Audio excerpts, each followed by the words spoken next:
I just come from a big rich town. Yeah, I just come from the poorest pond. Bright lights, city lights, I gotta make it this where it goes down. Yeah, I just happen to come upon legal world, legal baby, I gotta make it. Thank you, sir.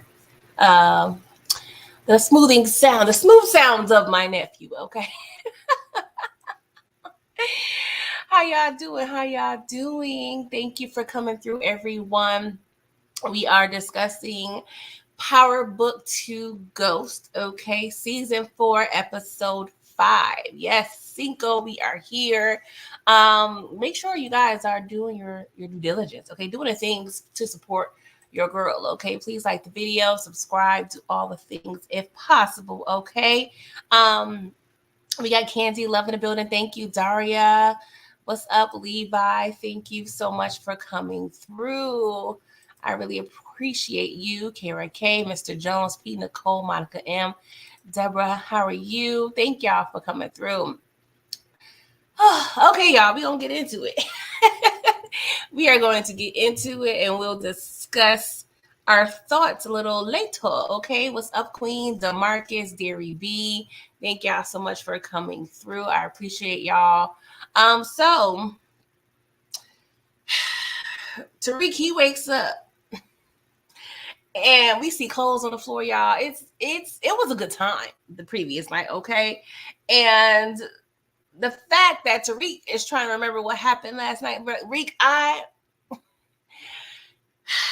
Tariq, like, oh my God, you're like a kid to me, so I don't even want to see you in this light, sir. But yeah, you was over there throwing them shots, okay? And you and Anya got down to business, okay? You had your face in the place, Tariq. I cannot believe. I mean, we seen your daddy and Angela what they was doing over there as well, but I never seen you in that predicament, sir. I don't know. Like, it was definitely giving Jamie Foxx, you know what I'm saying? Blaming on the goose, got you feeling loose, blaming on Patron, got you in the zone, blaming on the alcohol. Like, Tariq was feeling good, okay? And he wake up, Anya's over there getting dressed, okay? She was like, yes, sir. Thank you for the moment, but I got to skedaddle, okay? And I don't know why, but I just love seeing women in this predicament. No, girl, take your power.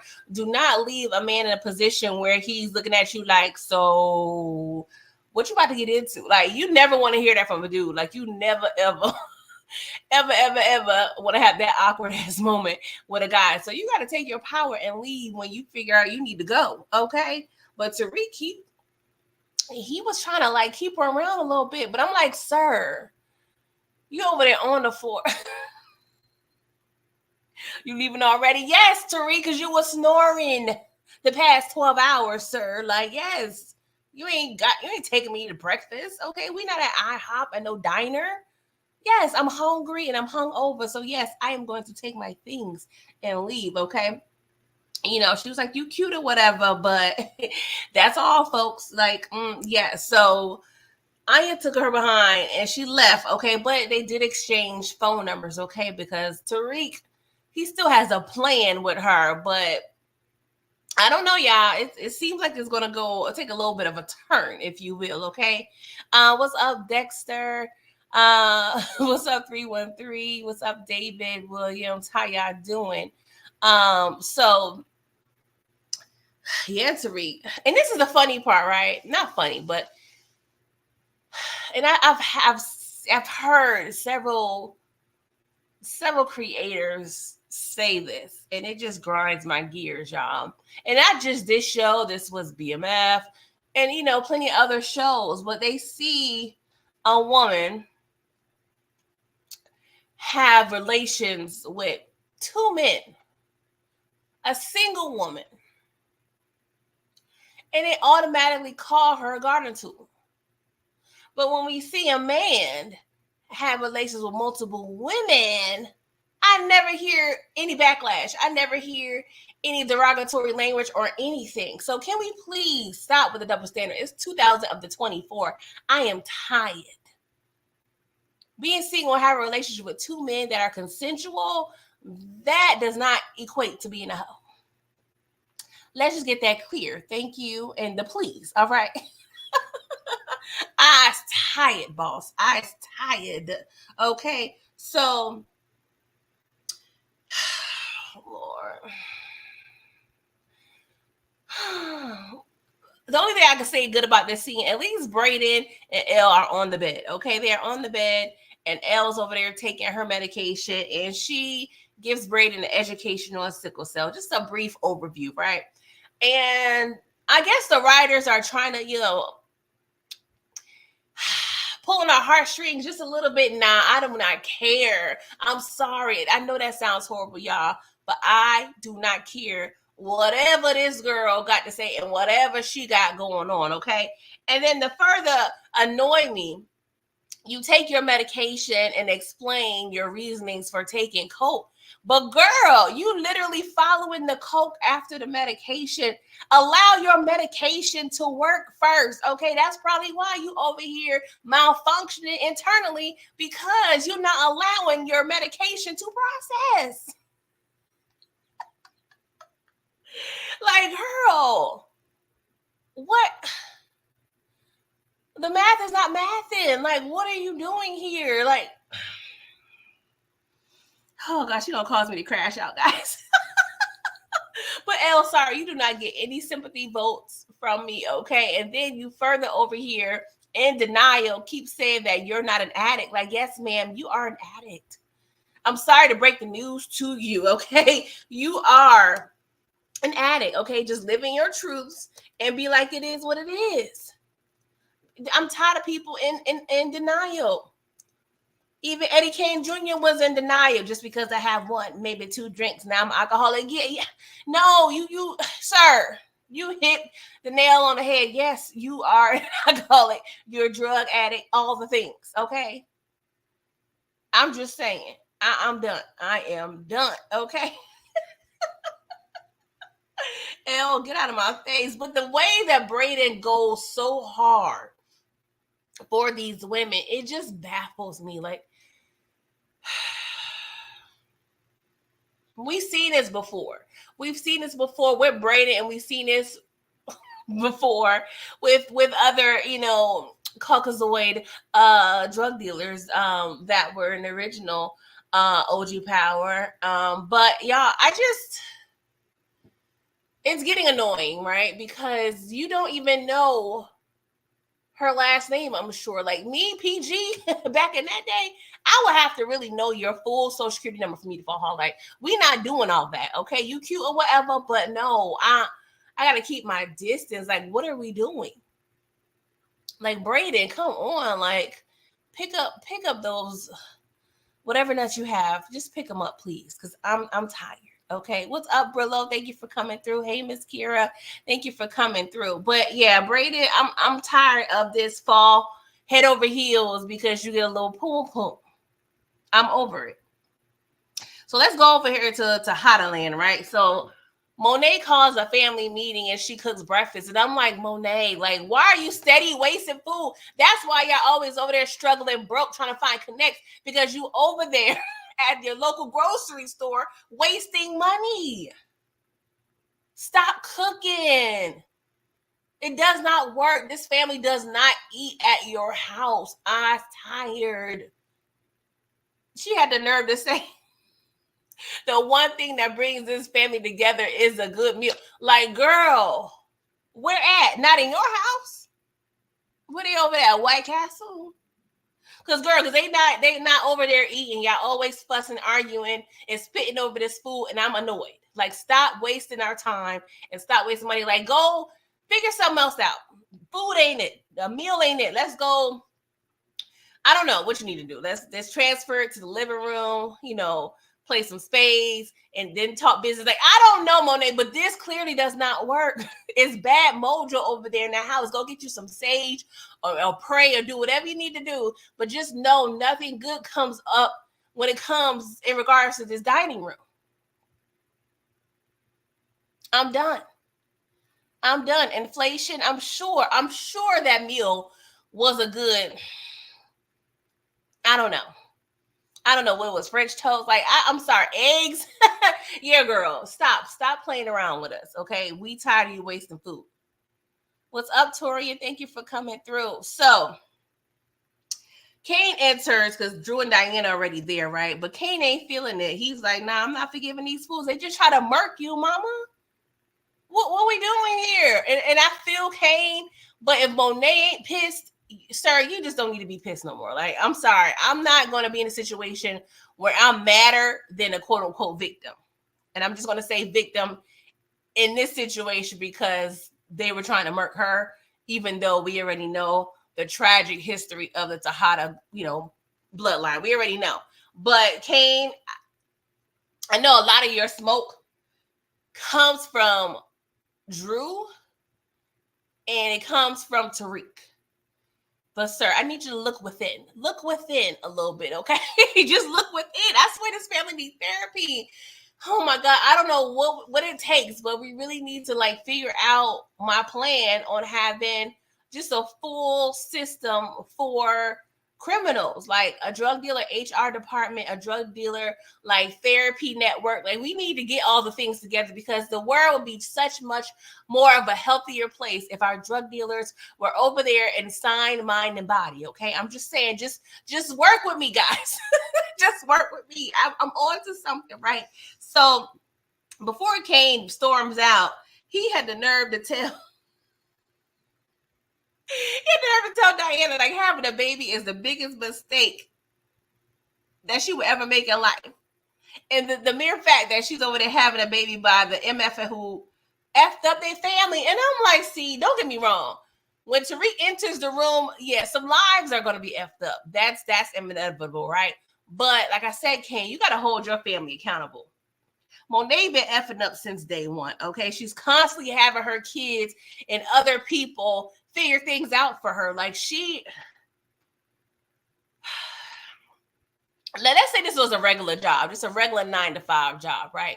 If I'm at this regular 9-to-5 job for 20 years, 20 good, long, strong years, and I have not been, in a position where I was able to get promoted by improving, my performance, by, my superiors see that I'm doing a great job. I'm getting passed over by promotions, by other people. Like, I feel like you need to look at yourself and like, hey, do I need to change career paths? Do I need to find something else because this ain't working? Like, Monae, this is what I need you to figure out. Like, this ain't it, boo-boo. This ain't it. I'm going to need you to figure something else out because selling that work is not working for you, ma'am. I don't know when she's going to get it through that lace front, but I'm tired, y'all. What's up, Detroit? What's up, Aisha? Thank y'all for coming through. So, Kane, he storms out. And Monae agrees with Kane and telling Diana, yeah, you got Tariq interfering with family business. Monae Tejada, I think Monae on that stuff because how many times have you looked forward to Tariq to save your family business, to give you insight on what's going on with your kids because you too blinded by the bricks to understand what's going on with your kids? Time and time again, Tariq has put you on game and elevated you to a level which you can't understand and elevate on your own. Even this episode, you looking to Drew for assistance. The math ain't math. Like, this makes no sense. That's like me going to school and the teacher's asking me how to figure out the math problem. Like, no, you tell me how to figure out the math problem. You went to school to this. You trained for this for 20 years. And you looking at me to tell you the equation and the answer? This makes no sense. Like, Monae, I'm tired. Like, I don't know. You always annoyed me, but... And you supposed to be over here just trying to be a whole grandmother? No, ma'am. I'm sorry. You don't need to mess up any other people's lives. Like, I'm so over Monae and all them Tejadas, okay? But Drew was like, I'm not down, okay? I'm not Brandy. I am Beyonce, and I want to go solo, ma'am. I don't want nothing to do with this family business. I am done. And honestly, he just wants Monae to hold herself accountable. But I'm like, Drew, what is the next step? Okay, if she hold herself accountable, what is next? What is next? Because it seems so easy. Like you literally was telling Diana to smother her behind when she was in the hospital because you was over and you was tired. But now all you want is acceptance and for her to accept that she is the main cause for this family demise, and then you will be cool. No, sir, keep that same energy. Keep that same energy. So he leaves, and Diana's the only one sitting there trying to feed her baby, but she can't because Monae is over there just yapping in her face, right? And she tells Monae, like, yo, this is a tall order, mom. Like, you asking for a lot. We literally just had blickies in each other's faces yesterday, and I ain't eat yet. I haven't had a meal yet. Okay, so I'm gonna go ahead and excuse myself from this table, go on my DoorDash or Uber Eats app and make it do what it do. And go somewhere else because, girl, I'm tired of you over here cooking and we not eating. But Monae reassures her, says we're going to get this family right, on track for her grandbaby. I'm like, Monae, that sound cute, but we already know what it is. We don't trust you not one bit. Okay? I'm just done. Miss Kira said, Drew is delusional. That is facts. There's a lot of delulu going on here in this show. Hey, Nita, thank you for coming through. I appreciate you. Thank you so much. Please make sure y'all all liking this video. Please and thank you. So Tariq and Braden over there in Tariq's room, they playing video games. And Tariq over there messing up Braden's good controllers, right? But he explains what's going on mentally with him, right? So he tells Braden that Diana's over there pregnant, okay? And of course, Braden had no clue they was even smashing. Well, I don't even want to go there no more. We already know about Diana and her whole ass. But he, of course, gets that news. And of course, Braden is able to put 2 and 2 about Tariq and Anya, right? And Tariq is upset, talking about he don't have control over anything. This is what happens when you make all these decisions and you can't handle the consequences, Tariq St. Patrick. But Braden, he gives him some advice, like, all right, first thing you need to do, talk with Diana, okay? Leave Anya's ass alone, all right? Because that's over there being hella risky. And then I need you to focus on the business. And I appreciate Braden giving him some sound advice. Based on what we see in terms of dialogue between these two,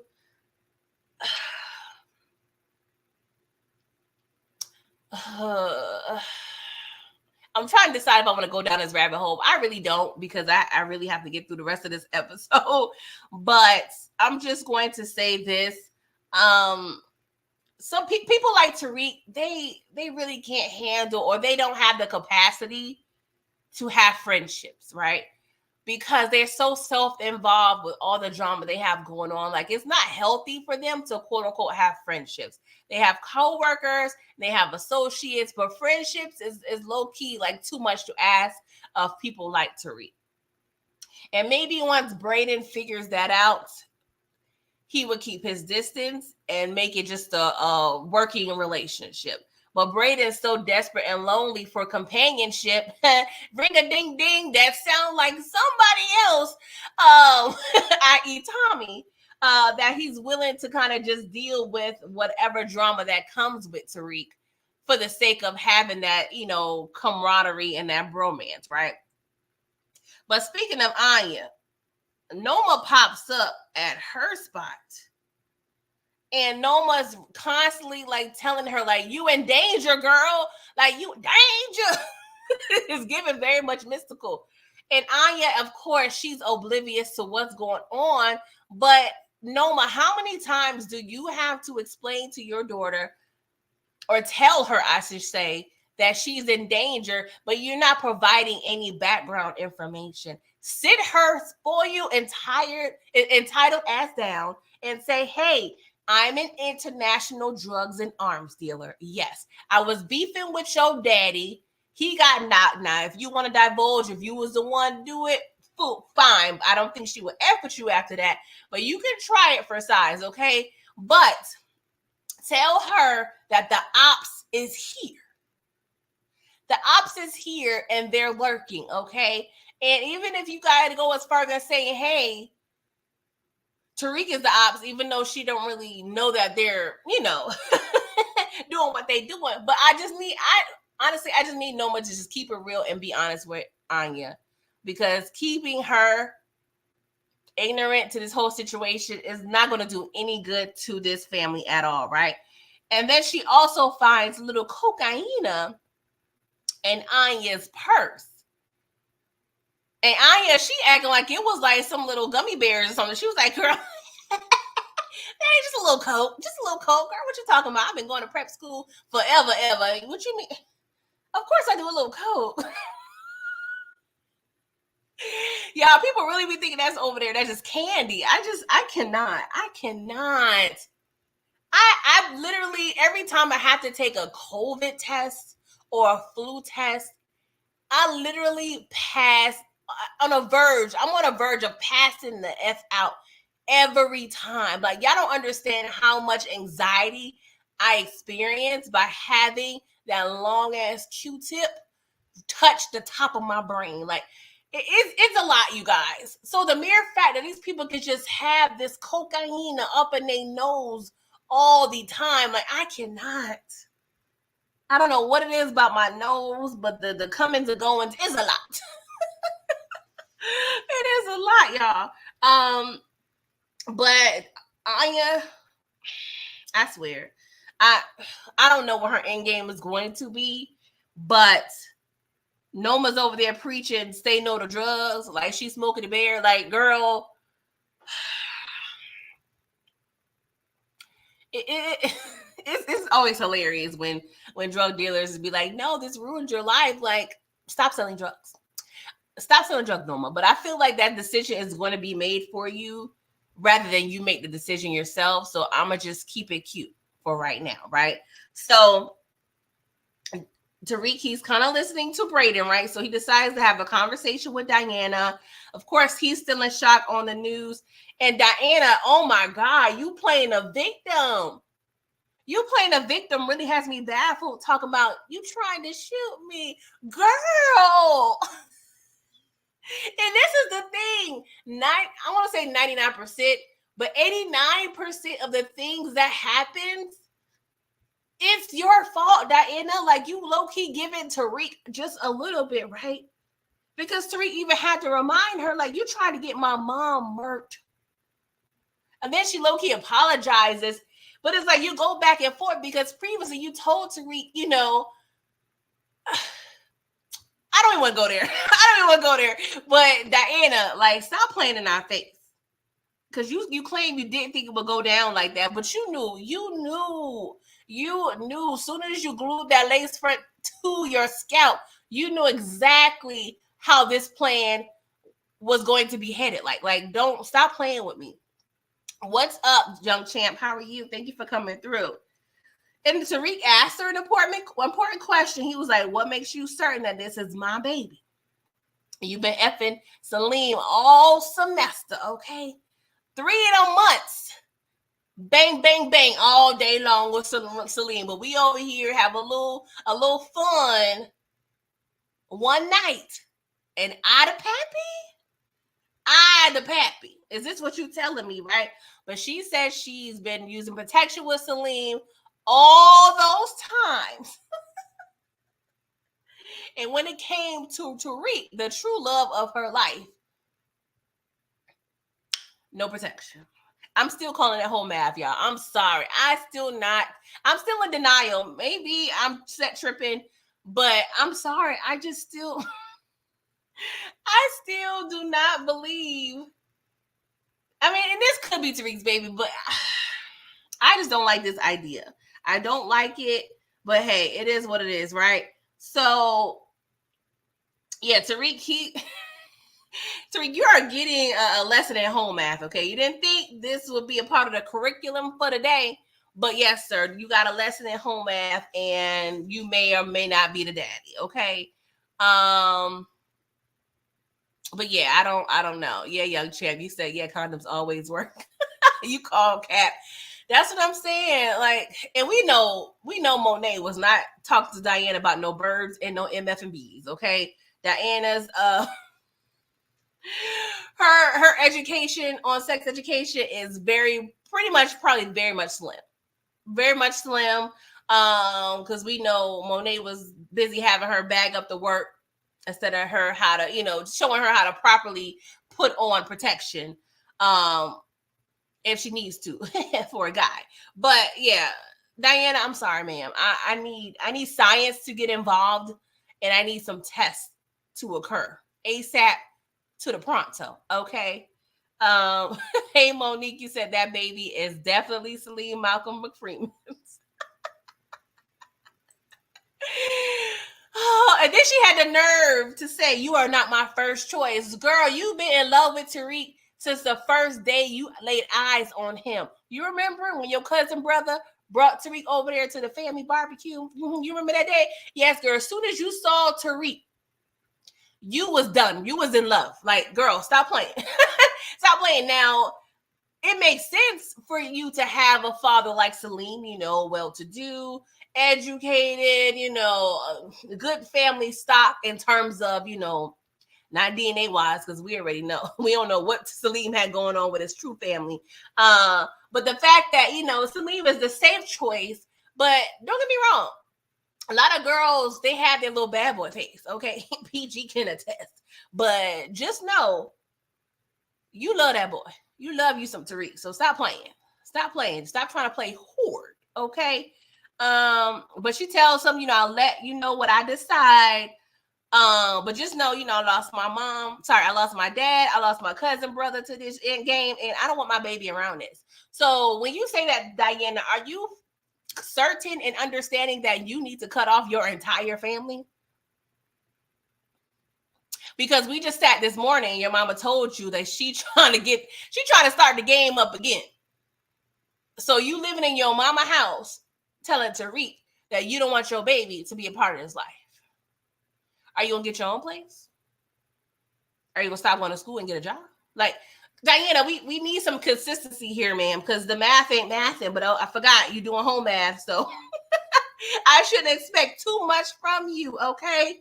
But Diana, I just want to remind you real quick, right? He calls all these deaths, okay? Your daddy and your cousin brother, okay? Because I strictly remember Tariq telling you, when we was over there moving around Mecca's bag, he advised you, he sat you down and said, do not look in this bag, okay? It gives you plausible deniability, okay? Because if you ever get questioned about the context and the contents of this bag, you will be saved in court because you cannot attest to what was going on in that bag. But you did not listen to Tariq, and you looked and said bad, and you peeked. You had the nerve to have Poppy over there with you when he over there trying to, you trying to make him a sandwich, but you gave Poppy the eyes like, Daddy, you may want to look in this bag. And what did Poppy do? Poppy looked in the bag. He saw the passports.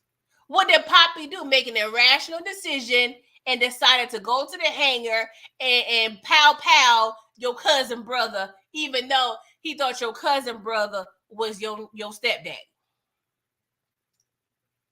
I'm just saying, Diana, you caused all of this ish on yourself, okay?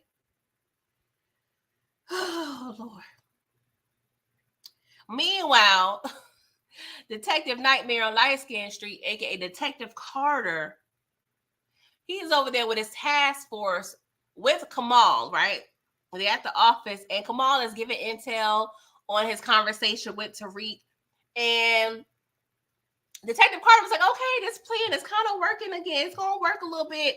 But the team don't have no faith in Kamal, as they're trying to make it seem like they don't want to F with Kamal because his ties to his dirty ass brother, right?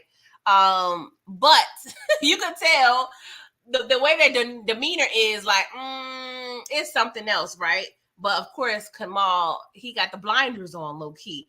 But at the end of the day, Carter was like, we're going to keep going because it seems like they're both possibly, or one of them is going to crack. So I'm going to stay, with Monae, and you go over there and mess with Tariq, right? We'll discuss Crazy Eyes a little later, right? So what's up, Dexter? You said Diana is almost as responsible as Monae for destroying that family. I'm just saying. Like, just like her mama. Just like her mama. Thank you so much for the Cash App, Colin. I don't want to say your whole name, but thank you so much. I appreciate your donation, okay? Because we got to keep the lights on over here, okay? We about to be on break, and we got to keep the lights on up in here in the trap, okay? So Noma approaches Effie with the work that she found on her daughter. She was like, did you sell my daughter drugs? Like, girl, you think Effie over there selling every piece of baggie to everyone on campus? Like, make it make sense, Noma. Noma is just as silly as she wants to be. And of course, Effie is like, girl, I don't know what you're talking about. That is not my work. Like, what are we doing here? And of course, she asked, like, well, whose is it? And of course, Effie don't want to snitch, but she figures out who it is, of course. And Noma, she's like, all right, I'm going to handle this personally, okay? But Noma, just go to another country, man, because it's not working here in the U.S. of the A. It's not working out. Go to another country, because I'm tired of you being just as ignorant as you want to be. Like, how did you even get to your position? How? Like, who was you sleeping with? And I hate to use that, as an excuse for a woman to climb the ladder. But I'm saying this because Noma is just the brain cells aren't coagulating. I'm just saying, like, girl, I'm so confused. Young Chevy said that was you. Then you always say my gut. Oh, I'm so sorry. When you said it, you just admitted to it. I'm sorry. I didn't know this my first time getting cash app from me. You just raised your hand, sir. I'm sorry. I appreciate you. Oh gosh. We see Drew over there at the art gallery talking about he got dreams and goals and stuff. Child, I don't care about this scene. I'm not even gonna hold y'all. I mean, it sounds cute or whatever, but this still has me a little nervous, right? Because now Drew has all these dreams and what have you, and how fitting it would be that Drew has this little piece of art that he completes and then passes away, and then the artiste connects with Monae or somebody, what have you, and they find the art, and then they put it up as a little memoriam for Drew in the art gallery. Like, I could see where this can kind of go if Drew does go. I still feel like he's on the chopping block. I'm not even gonna hold y'all. But the mere fact that you posted that little sketch of Everett on your Instagram page, sir, like, delete. Everett's over there, having his good time in NBA with his Caucasian man, not thinking about you. So I need you to delete that, sir. I'm sorry. That was given very much desperado, okay? So Braden, he goes to Zion to pick up some more work, okay? And I'm like, okay, we over here selling them things. We are successful, okay? And even Zion's a little impressed, right? Because he was like, well, I didn't expect for y'all to be coming too soon for a little re-up, right? And because the minimum was, 15 bricks? So let's say they got 15 bricks and they got off 15 bricks that quick. Wow. Y'all really y'all got some vacuums as noses over there at Stansfield. I'm just say that. But if it keep y'all little grades up, do what y'all gotta do. But y'all over there, y'all partying hard over there. Y'all must not have those classes that Tariq and Diana have, because there's no way I'm over here doing coke all night and then going to these classes that just really requires all of this work. Like, I commend you, young lads. Like, I really commend you.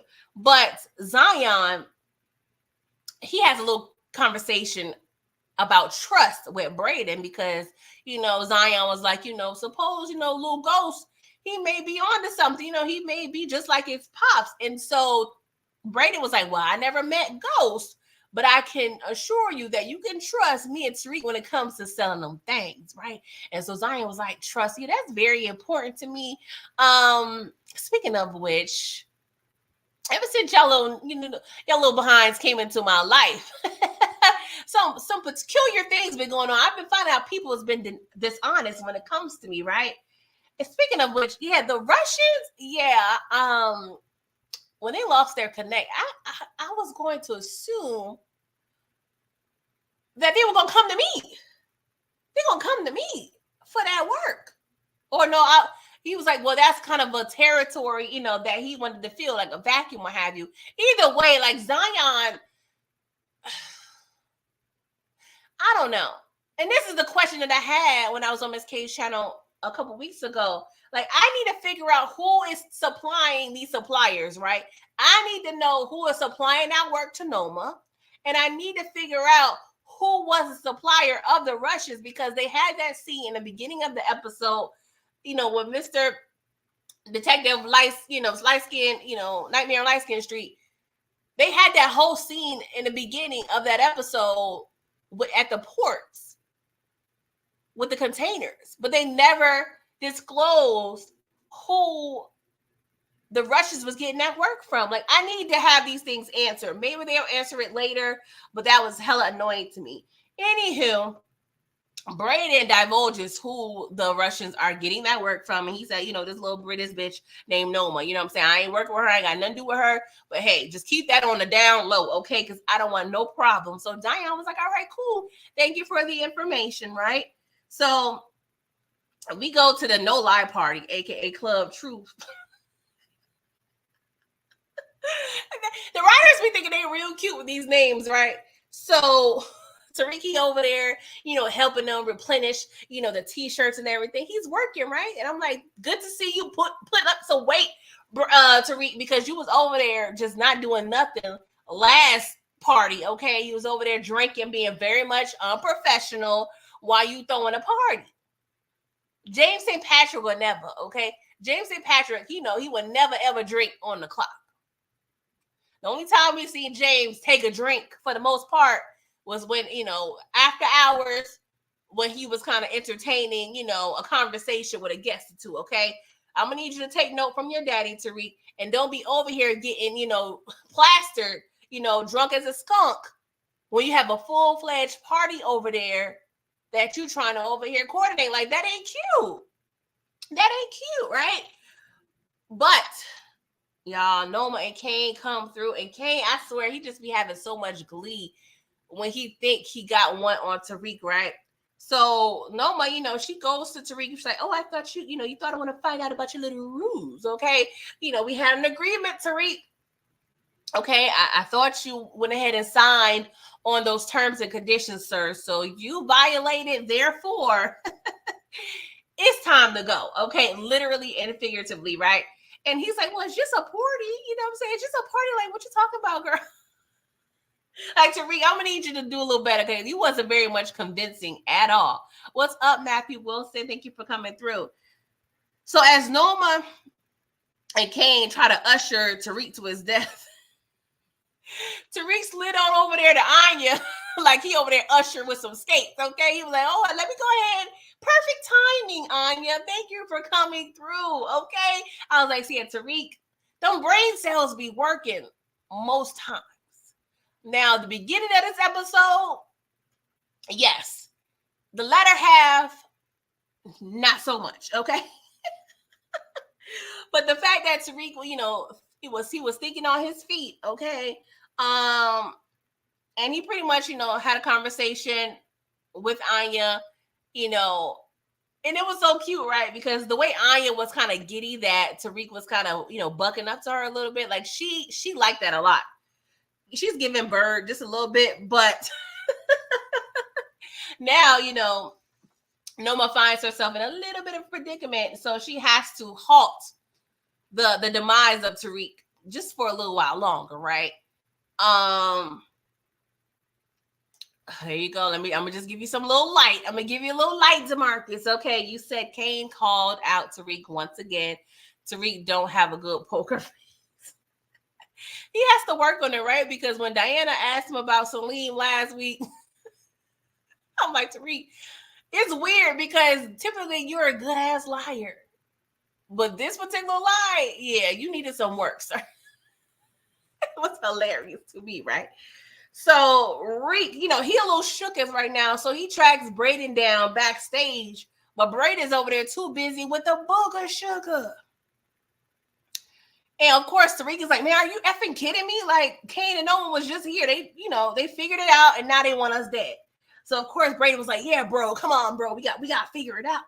And so Elle, she walks her behind in, and of course, Tariq was like, we can't talk around her. And she's like, it's okay, I know everything. I'm like, girl. And see, Tariq, at that point, he got turned up because he was a little thrown off seeing Braden with the booger sugar, but he went from a 6 to a 10 as soon as he heard her say, I know everything. And he was like, Braden, like, are you serious right now? Like, as soon as y'all break up, she gonna run her mouth. Like, what do you not understand? And of course, Braden's steady lying for these chicks and saying, oh, she figured it out for herself. Now, Tariq, I get you. I'm with you 100% because we already know you just came off the heels of the Effie situation. And what did she do as soon as y'all broke up? Or as soon as she realized that the ship had sailed between y'all two, she went over there to Noma, right? So you are fully in your right to understand what can possibly happen. But Brady, I am tired of you constantly covering for these chicks. Like, do you not remember Riley? Yeah, Riley. Dirty Ball Sacks, his niece. How she got Tariq drunk. Like, do you not remember the repercussions from that? You didn't believe Tariq. You was over here, just covering for her. And what happened? She turned out to be flawed.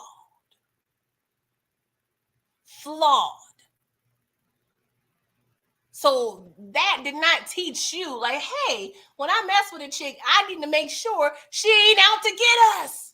Like, Braden, you can pick them. You sure can pick them, sir. I am tired. And that L had the nerve to say, are you calling me a snitch? And Tariq, he kept it real. He said, I think you're an effing addict. And I can't trust you, honestly. And I'm like, you know what, Tariq, that was very much respectful. And she is, of course, in very much denial, right? And of course, Braden got to come in, but don't call her that. Like, Braden, you've known this girl for 8 days. You've known Tariq at least 3 to 4 years. Are you serious right now? Are you serious? And Rick was like, look what she got you doing. You over here. You are over here. Braden Hoover with the vacuum suction cup noses here. Like, Braden, do you understand? Like, she is a bad influence. Like, what's up, Jay? Sorry, DJW Enterprises. Thank you for coming through. Braden, I guess Daddy Weston was so busy with, Weston Holdings that he did not put you up on no type of game because this is ridiculous. And Tariq was like, time and time again, you proven that you're not built for this shit. And then, of course, we got to break out the violins and hear Braden and all his grievances talking about, well, do you think about anyone else? I was out of this game, Tariq, but I came back and saved your life and decided to start this business back up with you. And I lost my family over it. And maybe these drugs are just my outlet. I'm like, Braden, I do not care. Because since day one, since you was in that dorm room with Tariq at Choke, the way your eyes bulged when you saw Tariq with them pills, you got excited. Every time Kane called you to do hood rat-ish, you was excited. A little stirred, but excited. And this is what happens when you're doing things that you don't need to be doing. Tariq, that goes for you too, sir. But Braden, at least Tariq is over there taking the ish on the chin like he told you. And of course, Braden, explains like, I'm not like you, Tariq. Yes, we know, Braden. We know. We know, sir. And I'm over it. Like, Braden, I'm sorry. You in and you out. You a thug or not? Because I'm tired. And that is facts, Dexter. It was Braden's fault that Tariq lost his job with Tay. Like, he acts like he's innocent. You are not innocent, sir. Thank you so much, Blaze. You said YouTube notifications ain't worth a damn. Late to the party, but here, peace and blessings, Peachy. Thank you so much for the $19.99. I appreciate you. Thank you. I really appreciate that. You blessed the good, Peachy. Oh, thank you so much. So, oh God, I swear these conversations be stressing me out, y'all. Let me give me a little sip of water, cause I am tired of these damn Tejadas. Oh gosh. So Monae and Drew at the bar. I don't know the last time we saw this bar, y'all. Is this a front or not? Because I don't be seeing no customers, nothing, okay? But Monae, she was like, I heard you was looking for your own place. Your room will always be yours. It's family first. And Drew was like, ma'am, what family? You literally gave Tariq and Kane the green light to murk me and Diana. I'm like, well, Drew, let's back it up a little bit here, sir. Let's back up the dump truck a little bit. Do you remember one of the previous so-called dinners y'all was supposed to have, and you and Diana was outside of your house, and then y'all was talking about, hey, we tied a Monae, so we gonna get her off the board, and we gonna use 3. Do you remember that? You remember that? Let me go get you a Q-tip, because I don't think you heard me, Drew. Like, stop playing. Like, and not to say Monae is not trash. She is definitely dumpster juice, okay? But I'm just tired of these kids always pointing a finger and not realizing therefore, there's fingers pointing at you. Like, hold some accountability, please, and thank you. But he insists on telling her that, you destroyed our family. And she was like, pump your brakes, shorty, because you're breathing because of me. I mean, low-key a little bit because of Diana, because she did push you down in the room the other day. But you breathing because of me, okay? I told Kane to stand down. And so she realized that Drew ain't really trying to hear it, but she was like, okay, I'm going to give you what you want. I'm going to give you what you want because I need something from you. So she decides to take some accountability and says, hey, Drew, you're right. I was selfish. I put the business first. And then Drew sat his happy behind down and was like, oh, wow, I never heard you say that ish before. Finally, like, Drew, I'm exhausted. I'm exhausted, sir. I'm so done. I am so done. Thank you so much, DeMarcus, for the $5 super chat. You said Tariq is playing hokey pokey about being in the game. Also, that is correct. A little bit. But I don't want to go into a whole nother rant, child. So I'm not trying to be up in here 2 hours, y'all. But Monae, she states, you kids mean everything to me. You know what I'm saying? I want to bring the family back together. But in order to do so, we got to bring the business back together. I said, see, Monae, you ain't trying to change worth the day. Why, Monae? Why do we have to bring the business back together in order the family to be back together? Like, this makes no sense. This makes no sense. Do you not realize the game and you being a horrible mother is the reason why this family, it is what it is? Like, focus on the bar. Do some advertisement. Bring some customers in. Make money that way. But you see, that's the thing with Monae. She can't even live the legitimate life if she wanted to. Like, I feel like she would be so bored living a normal life, really having a family, sit down and eat after she cooks. Like, I don't think she can take it. I think that would be mad boring to her, and she won't like it. So she claims she needs the business to be back up and running in order for this family to work. Like, oh my God, you guys, I'm so over it. And then furthermore, she tells Drew we are going to need some product in order to do so. And she looks at Drew like, help, please. Like, girl, this is the thing. You can never figure ish out on your own. This is so aggravating. This is what I'm saying, Monae. If you've been doing this for 20 years and still constantly need help, get out. Jordan Peele this shit, because I am tired. You over here looking for Drew, the very person that does not want anything a part of this game, and you enlisting him for help because you cannot figure out the whole intricate piece of your elaborate plan. Like, if you come to me with a plan, I need to know that you figured out the ins and the outs. Don't come to me with a plan like, hey, I have an idea. It ain't even a plan. It's an idea. But I need you to come up with the plan. What?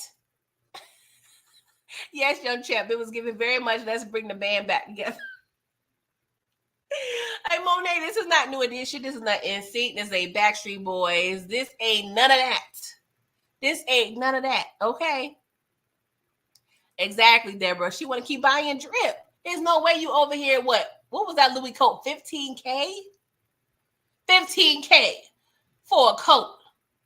For what? Where you going, Monae? You not doing nothing. You not going nowhere. You sitting up in that house. You may go to the bar now and then, and that's about it. You ain't going nowhere to be rocking no $15,000 coat. For what? Not to mention the lace fronts, and I'm tired, Monae. Get your priorities. Everybody need a priority check as well as a reality check, because I'm over it. I am over it. So Drew, he comes through and was like, you know what? I know where to get some. And so she was like, so you're in. So Drew says, no, I'm one and done. Okay. I need my cut so I could get myself together so I could work on my art. I'm like, oh, okay. You're one and done, right? Okay. We're going to see how successful that is, right? Oh gosh. I'm forever over here running my mouth and I even put graphics on the screen, y'all. I apologize. That's how bad I want to just get through this, because this was interesting, right? So Braden, he enters Elle's room and he's mad that Tariq ain't even answering his calls, whatever. She was like, he'll come around. He was like, well, I'm sorry for Tariq. He's normally not an ass. And she was like, well, he's always been an ass to me, right? And she was like, well, he has no room to judge me. Elle, get out of my face, please, girl. But she tells Braden that she gave him a little surprise, a little acid in his water bottle to give him a little quote unquote outlet, the outlet that he said he didn't have. I said, girl, give him a business card to the best therapist you can find. Do not give this boy drugs. Like, what? And that further shows that you really over here at it. Because you think the only solution to anybody's problems is drugs. And of course, even Braden was like, are you kidding me? Reek barely smokes. This could F him up. But then, and we're going to talk about the hallucinations a little bit, but the mere fact that Braden saw fit to still cover for her annoys me. Now, we already know. Braden, no, be honest with Tariq when it comes to certain things could be risky, right? Because Braden's so thirsty for affection and attention, he want to make sure his love interest is breathing, right? And we already know when it comes to Tariq, that's a tall order, right? But I again say to you, Braden, do you not remember Riley and what issue that caused for us? Oh my God. I'm over it, you guys. I'm over it. But Braden, he goes to Tariq's room, and Tariq is higher than giraffe's pussy. Okay, he is high. He's hallucinating. He's set tripping for real, right? And so we see, numerous scenes of Tariq and what he possibly feels, his future may be, right? And this is through a combination of images and visions, which I believe may be based on what he either feels his future to be and the events from his past and present coming into fruition, right? And I also believe like his little episode that he's had is allowing us insight into Tariq's mindset currently. And I mentioned like fear, right? Generally, we see the visions of Diana, Kane, and even himself being a vessel of his own demise. And this is based on his history. But more specifically, I believe his fear majority possibly come from his fear of karma, history repeating itself the most, right? And this is mainly based on the scenes we see with his future son and his scenes in Truth, right? Because when you find out you have a child on the way, that broadens your whole perspective of life, right? And this is like more like an ego death for him. And partially, his self-doubt and his past struggles to really understand his father, to now being able to somewhat identify with his father from a perspective as a man and not just solely his father, right? Because this sometimes, I feel like it's very common when you're a child and for a long time, you see your parents as just your parents. You don't necessarily see them and can't separate them from being, oh, this is my mom, this is my dad. But then, having to understand that they're actually their own entity, their own person, right? And I can attest to this myself. For a long time, I just saw my mom as my mom. And then as I got older, really probably into my late 20s and 30s, I had to take a step back and be like, you know what? This person isn't just my mom. She's her own person dealing with her own stressors and traumas, right? So I think that's kind of what Tariq is able to see regarding ghosts, and mainly through his experiences that he's dealing with right now, right? Thank you, Detroit. Thank you so much for this super chat. You said, PG, we need a Diana service. I cannot. I don't know if I'm not yearning for her to be out of here. I'm not really yearning for anybody to be out of here, but it is what it is. Hey, Tamika, thank you for coming through. So yes, so now it's just very interesting dynamic, that Tariq feels, that karma, that karma ship may be coming to dock, right? But it is a helpful realization, because you can't always play the blame game when you have that realization of, okay, this is not just my father. This is a person who dealt with their own things, right? But all in all, I feel like he does understand his future can be based on his decisions and actions going forward, but also he fears that his future can also be based on his actions and his actions from the past, i.e., offing ghosts, okay, being in the game in general, and sleeping with Diana. But it was a cool hallucination scene. I felt like if we had to get it, I don't like the way we got here, i.e. Elle and her trifling behind. But since we don't really see Tariq going through the motions mentally, right? We just see him, sell work, come up with ideas, plans, and pow people, right? We don't see that he's at a place where he's even holding himself accountable or even sad or sorry for his actions, right? Like we even saw with Salim, even though Salim, I feel like he calls it on himself. He's like, looking at Salim, see what you made me do? You know what I'm saying? It's like he's not really holding himself accountable. And maybe if Tariq lasts to his age of his father, the age of his father, you know, Ghost was like 35 or what have you. At that, I don't know if it would take that long for him to realize, like, dang, I've been doing some effed up ish. Let me try to let me try to get my life together. So I'm hoping his realization of what he has been doing happens earlier in life. If he gets, I don't know how long Tariq has on this universe. Okay, in this universe, I should say. But I did like these scenes because it just showed what he's dealing with or what he's thinking internally, because we don't really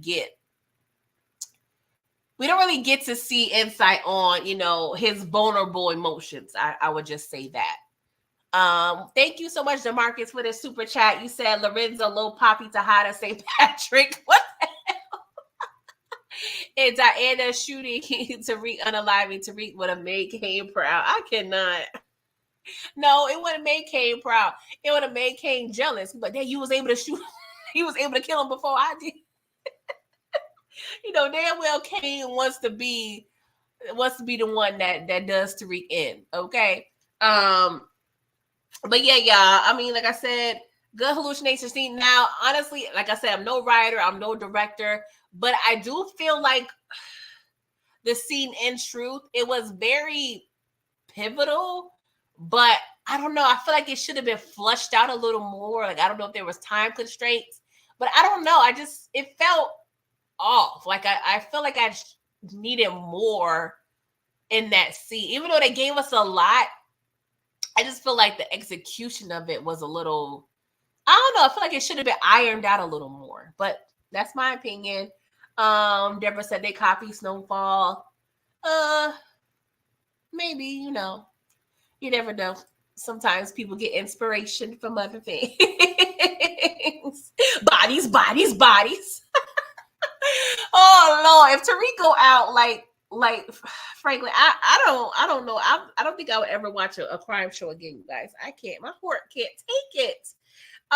So like I said, the hallucination scenes, you know, we had him hugging his 4 or 5 year old son, you know, Diana smiling at them, Kane pointing the gun. Of course, we see Diana pointing the gun. So I did like the reenactment of the truth scene, him being his father, him being himself, also portraying his own son. It was cute. It was cute, right? But the mere fact that the end of the scene showed that Tariq, on some level or some version of himself, offing himself, that was interesting. And the fact that he made a decision and the idea that he decides to make at the end of the episode, it still baffles me based on his hallucinations, but we'll get there, right? So, oh Lord, Diana over there at church, y'all. And she has a little conversation with an elder woman, you know, somebody's abuela, and she sniffs out that Diana is pregnant with a son, right? Which I do believe her. Like, there's some, you know, a lot of old school grandmamas. Yeah, they gonna know. But she asked Diana, you know, who are you lighting the candles for, right? And she was like, you know, for my father, my cousin, brother, and my friend. So do y'all believe her saying friend? Do y'all interpret that as being Salim? Do you feel that she feels that she knows Salim is out of here? That's how I took it, but I could be wrong. But that's the only person I could think of that she was referring to as friend. But Abuela, I'm just gonna call her Abuela, even though she's not Diana's Abuela.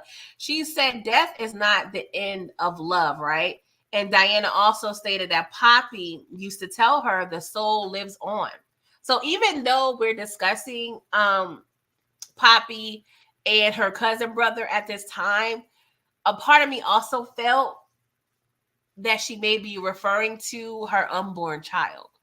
I don't know if she's going to abort mission, I should say, or she's thinking about it. But the fact that they're talking about the soul and death, I don't know. I feel like ultimately Diana may just decide, hey, this is too much. I'm not ready to be a mother. I want to live my life like it's golden. I'm going to go ahead and bow out because I don't need a St. Patrick and it's a Tejada bloodline to procreate, and we're going to be out of here. Even though I really feel like she, in a perfect world, will love to have a baby with Tariq, she knows this is a recipe for disaster.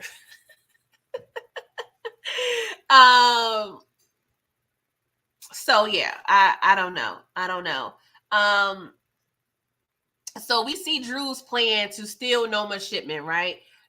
Through his old route, working with her. And Monae states, this should be enough product to move, get paid, and proposition for a new connect for a new supplier, right? To get a new supplier. Because apparently the two people that they are entering into this plan, they wanted to be down with the Tejadas, apparently very much bad. And I'm like, why? Like, what about the Tejadas and what y'all heard on the street made them appealing to work with? Like, I don't understand. Like, they must be real desperate because y'all didn't hear just a couple days ago, they had a bounty. They had a bounty on their family member's head. Like, how would that entice you to want to work with somebody? Like, that doesn't make sense, but I'm going to just let it rock, right? It doesn't make sense. But I feel like they was also sharing too much information. Like, they was throwing Noma's name around like it was nothing. I didn't really like that. I feel like we need to exercise a little bit of, like, decorum and secrecy in this moment. Like, they don't need to know everything because you just got to protect yourself, right? Blaze, you said, I'm sorry, but Tariq continuing to compare herself to Ghost is comical. Ghost was full-grown man. Tariq. I don't necessarily think it's comical because it's natural to compare yourself to your parent because part of your parent is in you, right? Especially if a lot of things that you're doing and a lot of things that you're experiencing and a lot of actions that you complete are similar to what your parent did. So I don't think it's comical. I think it's a natural thing. Now, you can't necessarily compare your 20-year-old self to your parents to 35-year-old self. Like, that's you can't really do that. But he can only go off of what he experienced through his dad and based on possibly what other people have said about his father, because he don't know his father at age 20 because, of course, he wasn't existing at that time. But I definitely respect your opinion. What's up, Jacoby? Thank you for coming through. Can y'all please like the video? It's 45 of you up here. Okay, please do your girl a favor. So Noma has a dinner with Wiley, and Wiley is explaining, that it's risky to deal with her because of her lack of citizenship, right? And I feel like this is a constant thread. We're always hearing about her citizenship being an issue now. That's why I feel like she may eventually get deported. But Wiley seems like the dude, you can throw money at him constantly and he's going to take it. It's giving Tate. It's giving Rashad Tate low key. And I don't trust Wiley not one bit. But a waitress comes over and she's like, we have another guest who has an affinity for this table and, pretty much a standing reservation.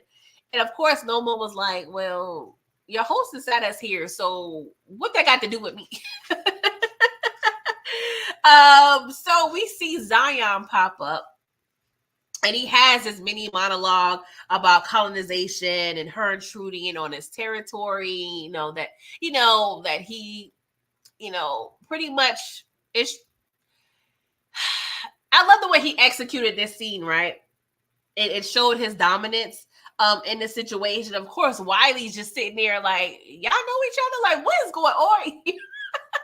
What is going on? Okay. And Noma was like, no, yes, this man is very much comfortable and he knows my name, but my baloney has a first name too, sir. So no, he does not know me. Okay. But at the end of the day, Zion, he makes her move to a whole nother table And she looked very much weak. Very much weak. Like you could tell the way her face and her demeanor, her stature was looking when she had to walk over there to the other table. I cackled, y'all. I laughed my behind off because I'm like, see, Noma, this is what you get for doing too much in a country you know nothing about.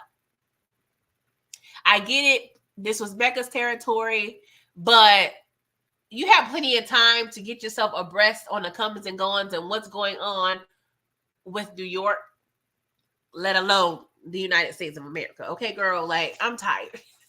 But I love this move, right? By Zion. I was here with Zion at this point. So Noma, she gets home and she calls Kane, was like, who is Zion, right? And he was like, well, he's low, mid-level drug dealer from around the way.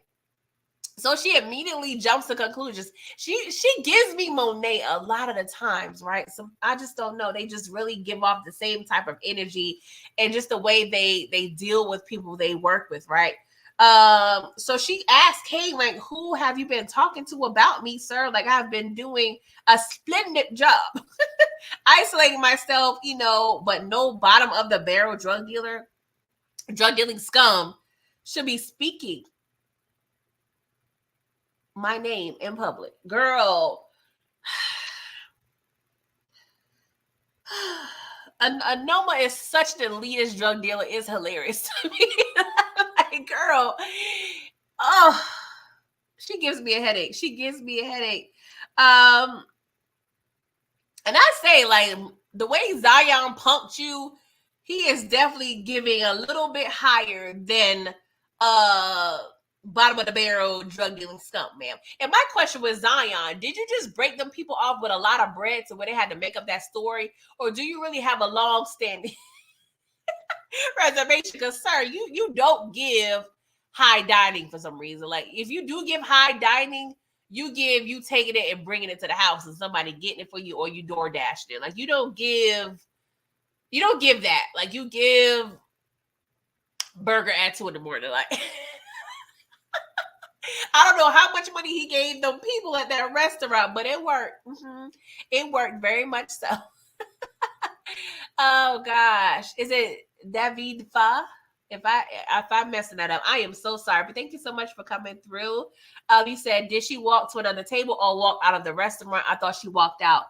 No, from my understanding, he told her there is another table that has a great view of Queens by the window. So based on that, it looks as though she went to another table, because she is not just going to walk out of the restaurant without completing her meeting, right? The meeting is the most important thing. Yes, her ego is very much battered and bruised, but she is definitely going to finish that meeting, okay? Sorry, it was hilarious to me. But thank you for coming through. If you're not a subscriber, please do so. If you like what we're talking about up in here. Yes, HA definitely giving Willy Burgers. So it's giving Jimbo's. It's giving all of the things. Okay, Crown Kennedy. It's not giving this restaurant. Okay. Oh gosh. But yes, y'all. Davis enters, her house, and she gets him abreast of what's going on. He was like, oh yeah, I know him. He's a client. I can sort things out for you, because Noma's claiming that he's trying to run her out of New York. But Kane insists on handling based on his family's reputation. Kane, if you don't be effing for real, like, Kane, you have no clout like that. Like, yes, to the low-level drug dealers that she is speaking of, but Kane, you are delusional as well, sir. He has the nerve to tell her, like, yes, we can handle this. No Davis, no security, just me and you. Ooh, baby. I'm like, you don't get your Tony ass out of here, Kane. Like, I already know what he's doing, but the mere fact that Noma is allowing it to work, I wouldn't say it's baffling, but and this is what power does. They constantly show us these characters who are supposed to be so feared, but then they break them down to where they're not formidable opponents anymore. Like, it's disgusting.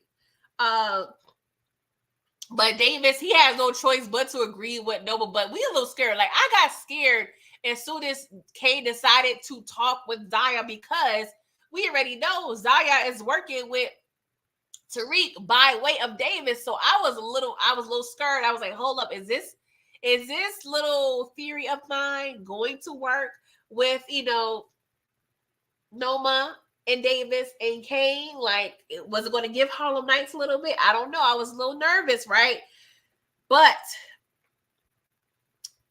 Kane and Noma decide to head to the Fight Club by themselves, okay? And of course, Noma, she did a little thing. So she was like, I just don't feel comfortable being here without no security. But Kane assures her, like, hey, they have a no weapons policy, right? I don't trust this no weapon policy at all. There is a blicky in the mist somewhere up in that building. You cannot tell me that warehouse has not near pistol. Like, I'm sorry, you cannot convince me. You could pay me $1 million. Well, maybe you can't pay me $1 million and I'll fake believe it. But what I am trying to say, there is blickies there. Like, y'all cannot fool me. Y'all got weapons there. Yes, very much so. Because Kane mentions, even Zion, he ain't strapped. Like, he's strapped. He's strapped. And based on the events that occurred, that tells me Zion don't play fair, right? Because Kane goes to Zion, was like, hey, you've been violating, if you questioning her, you questioning me. She belongs wherever I belong, right? So Zion, of course, he has to add insult to injury.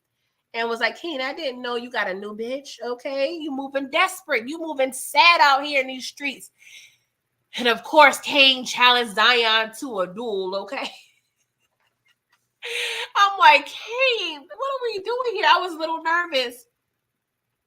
But Kane was like, I'm a natural, because even Noma, when her brain cells started working, it was working that night. And she was like, sir, I thought he's a trained fighter. This is his establishment. So it would behoove you not to bother this man while he's over there trying to enjoy his organization. But Kane was like, nah, I got this. I was like, okay. So Kane proceeds to kind of whip, Zion's behind, right? And then Zion decides that he want a little jewelry on his hand. And so the ref, aka, Dougie Fresh, was like, no. What we not gonna do is play around, okay? And I appreciate the integrity, Dougie Fresh, because Zion, what are you doing? Like, I don't understand. Like, if anything, I would have respected you to take your ass whooping as a man. Like, the fact that you really had to bring help, it makes you look so weak. You just was in a position where you dominated the whole situation with Noma. Now you're over here looking weak. Like, that didn't make no sense. So, of course, the rep, he deems Kane the winner of the situation, right? But if I was a part of that Fight Club, I'm like, can you cancel my membership? Like, it's given, I don't want to be here no more. Like, if the owner, who's a trained fighter, yes, he's a little rusty, but he's a trained fighter, but you decided to break your own rules. So why would anybody else respect your rules in your organization if you can't even respect them? So I expect his membership to decrease. Sure do. Yeah, because that was trash. I did not like that at all. At least make it either a tie or, I don't know, like, I hate that they did this. I don't understand the purpose of this for the writing. Y'all can please enlighten me, but I am confusion. I am confusion. And I'm not mad them showing Kane. I never questioned Kane's ability to fight. Not at all. Okay. All his life, he had to fight. Okay. We already saw what he was over there. He was over there bagging up work in first grade. Like, we already know what he had to go through and endure it. I'm pretty sure Monae sent him out on the street to fight plenty of folk back in the day. But I did not like this. It was kind of weird and cringy to me. Annoying. What's up, Trey 979? You said, pretty girl loves trap. Mo.J brought me here. Oh, thank you so much, Mo. I appreciate you. Thank you so much for coming through and listening, Trey 979. I hope you like it here. Okay, you can subscribe, you can like, you can do all the things. Okay, we here every Sunday morning breaking down Power Book 2 Ghosts. Okay, well, this is why I do all the power shows this time of day. Monica M, that fight was very much unrealistic. If y'all gonna do that, why have the whole scene with Noma at dinner? Like, y'all literally, it was giving Donnie McClurkin, like, we fall down and we get up and get back up again. Like, we see it, the slippery, like, it's too much. It's too much of a roller coaster with Zion. Like, he over there punking Braden, i.e., that's not hard to do.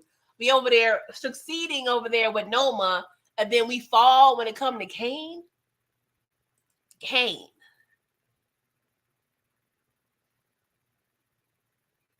Blaze, that's what I'm saying. In reality, you said a trained fighter like Zion would have put Kane down with ease. And not saying like Kane, he's unorthodox. He's, not trained. He's bringing in his street intelligence and strength into this. You know what I'm saying? But this was buffoonery. Like, y'all could have brought a crackhead into this because y'all know the crackhead strength to be real. Okay. I was aggravated, but I don't want to harp on this scene too much longer. It just really bothered me. So after the fight, of course, Noma, she hella impressed. She's giving her bird-like energy, and she explains like, yo, his ego is hurt right now, so he will retaliate, and I have to figure out my next move very carefully, right? So she understands that Zion is going to come back. Kane, I need you to be aware of that as well. Do not be over here with your head all big, high to the sky. Just be certain this man is going to come back, and he's going to come back hard, okay? Because you straight embarrassed him, even though he embarrassed himself. Because, sir, if you was not about that life, why go into the ring with Kane? Like, I'm sorry, y'all. I don't want to crash out.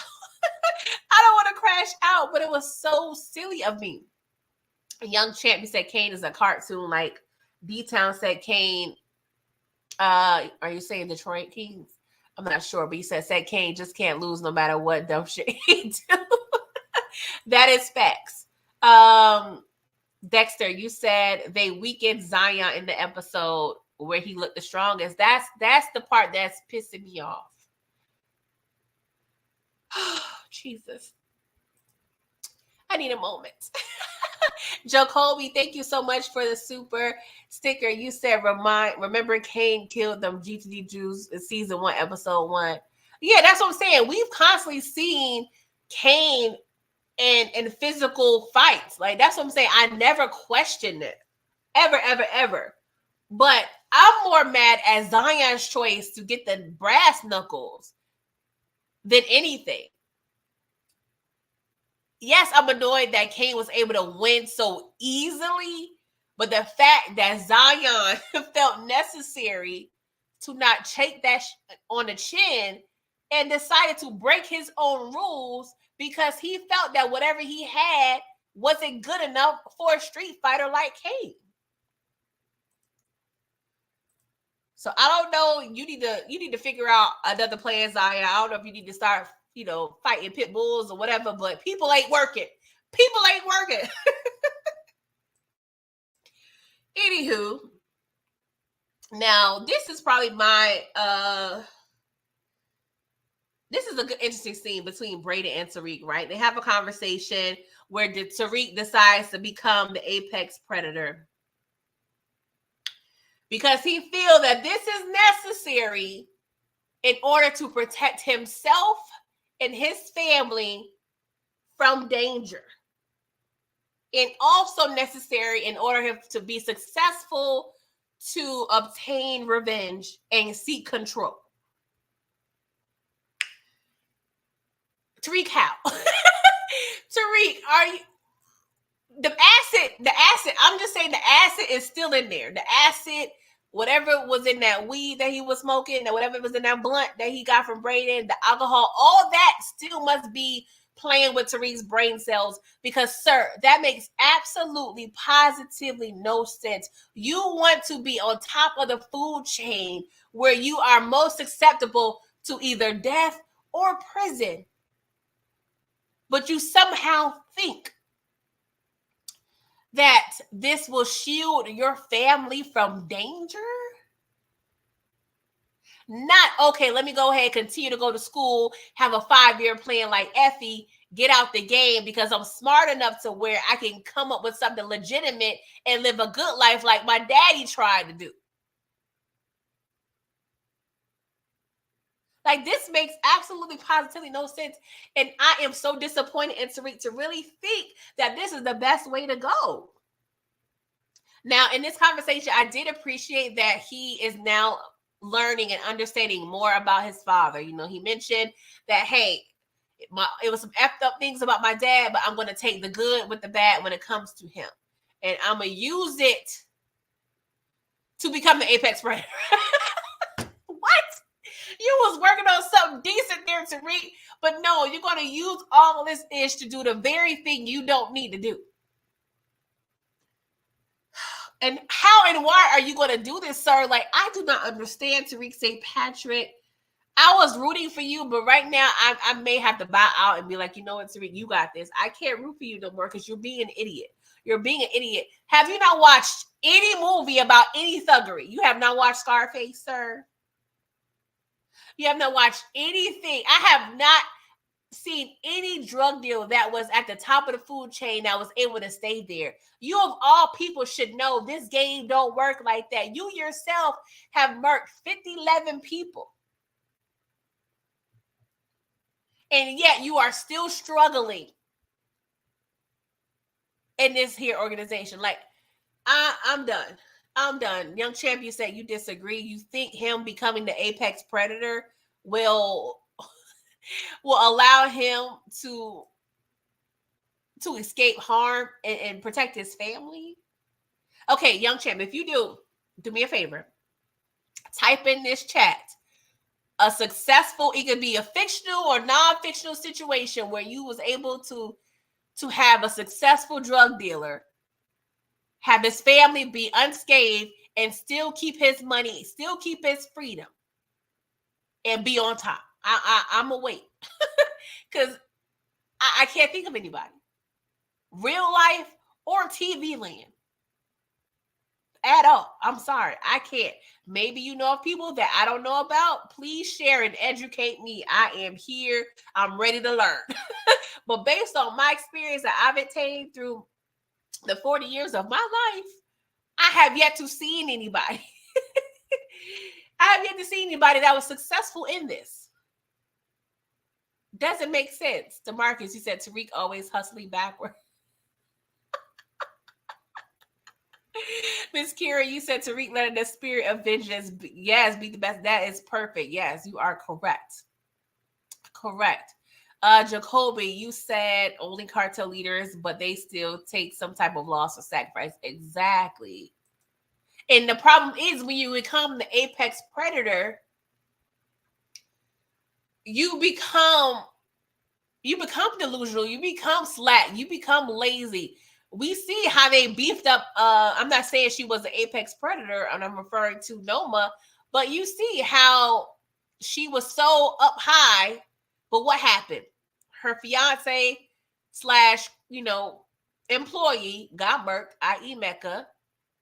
And then she found herself getting exposed. She was able to get in a situation where her daughter was exposed. Now she's over there just too comfortable with life. And that's what happens. People get too comfortable. Dexter, you said heavy as the head, that wears the crown. Exactly. Exactly, Miss Kira. Dead or in jail. Even Ghost said that. Deborah says Superfly made it out. Trey 979 said Ghost will be. Yes, Ghost is over there tossing and turning in that casket if he's dead. I ain't trying to offend nobody up in here that one Ghost to be alive. I would not be mad if Ghost is alive my damn self. But I just don't understand. I just don't understand. Oh, Lord. Young Champ, okay, listen what you said. You said you guys sacrificed something. Big Meech family, been good. but that wasn't my point. He's just saying he don't need to play both sides because that's where Ghost went wrong. That's all. I'm trying to process this statement. He said you got to sacrifice something, Big Meech. Family been good, but that wasn't my point. He was just saying you don't need to play both sides. I didn't take the both sides thing from. Oh, you talking about both sides of Ghost? Okay, I could get what you're trying to say. I get it. But I still feel like Tariq is doing dumb-ish right now. The acid is still playing around in his brain. Tariq, please wait a minimum of 72 hours from taking acid to make any any important decisions in your life. I think that's what needs to happen. I think that's what needs to. He not used to all them strong drugs, no hallucinogens. So Braden, somebody help this boy. Just say, please, just wait till the drugs wear off. Because it's still floating up in there. Hey, Jacoby, thank you so much for the super chat. He said Tariq is still moving off revenge. Even when he got to the top, he will change his point of view. But I do think if he takes it head on, he could come up with a better plan. His ego is bruised because he got played. Exactly. This is a whole thread of the season. His ego. He's trying to beat everybody mentally and physically. That is correct, champ. You either in the game or not. That's what I'm saying. You can't be in the hokey pokey land. We got to figure it out. What's up, Booby Traps? What's up, bro? You said Noma is delusional. She telling herself she still has the power she used, but she evidently does not. That is facts. That is facts. Young champion said you can't balance legit life with criminal. Ghost Pass caught up with him as he was getting out. That is facts too. Like some people try to balance it, but it always ends up getting messy at some point, right? Bitsy G, what's up? Thank you for coming through. You said Tariq justifying leaving Diana and that baby. He didn't chase her. Hold on, let me reread that. You said Tariq justifying leaving Diana and that baby. He didn't chase her. You got a question mark behind it. That's what's kind of throwing me off. But they don't need that baby. Let's just put it clear. We do not need no damn baby. Oh my gosh. So let's move on, you guys. So, oh gosh. Apex Predator. Okay. So Tariq, he texts Anya, right? Because that's part of his plan to get some sort of leverage.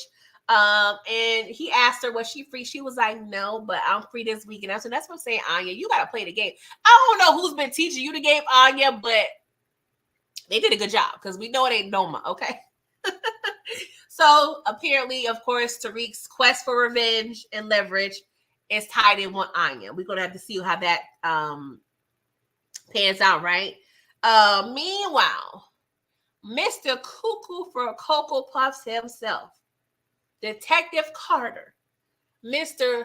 Nightmare on Light Skin Street, is over there at the house talking to himself, but in his head, he's talking to his wife, Denise. Oh, God. Yeah, guys,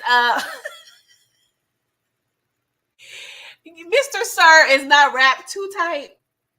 So we're going to have to stay tuned to what foolishness he's going to be getting us into because, yeah, this is a lot. Being dirty is one thing, but being dirty and cuckoo, that's a whole nother level. That's a whole nother level. So we're going to have to figure that out, right? Because this is a lot. So Reek, he talked to Diana, and they both decide they are okay with keeping the baby. Meanwhile, Noma, she over there at the house looking like she want to make a baby. Okay, the Tiggle Bitties was out, baby oil and everything. Okay, and Davis comes over and he was like, I got a little update regarding Wiley. So yes, the situation with Zion, that wasn't a good look. But Wiley is just dirty enough to not give a damn. So just throw money at the situation. We good. because we could get some of this paperwork still to go through, okay? As long as we got them dollars, okay? Where them dollars at? Where them dollars at? Yes, it's giving very much where them dollars at, okay? So we're gonna get those contracts, possibly. I still don't trust Wiley. This is a sticky situation, right? But I guess the baby oil was glistening all into Davis McLean's eyes because, and you know, Miss Noma had a couple of those sippy sips, so they decide to have their relations. Yeah, y'all. I was still nervous because y'all already heard. If y'all was here last week, I do feel like Davis is possibly going to be found out, and either Noma figures out that Davis is just messing with Tariq on a business level, and she gonna pow him while they in bed or at the house, or Kane, she made it set up Kane to do it. I don't know. I still feel like that may happen. I don't know. I don't think it was going to happen this episode, but this is going to be a sticky situation. And I'm not talking about the bodily fluids, you guys. I'm talking about Davis's life. Yeah. It's a lot. It's a lot, right? So